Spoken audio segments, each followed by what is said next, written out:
पूरे भारत में लॉकडाउन चल रहा है। सारे दुकान भी बंद पड़े हैं। सभी सड़कें खाली हैं। बिना वजह से कोई भी बाहर नहीं निकल रहे हैं। घर बैठे बैठे बोरिंग से राहत पाने के लिए सब कुछ ना कुछ करते रहते हैं। तभी हमारी नजर ये बिल्ली पर पड़ी, जो स्ट्रिक्टली क्वारंटाइन रूल पालन कर रही है और she has her own routine to spend her time in this quarantine period. तो ये रहा इसके सुबह का walk. After its morning walks, then start her midday walks.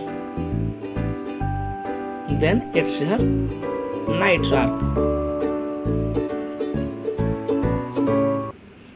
This is for today. Please subscribe to my channel. Stay home, stay safe. Thank you.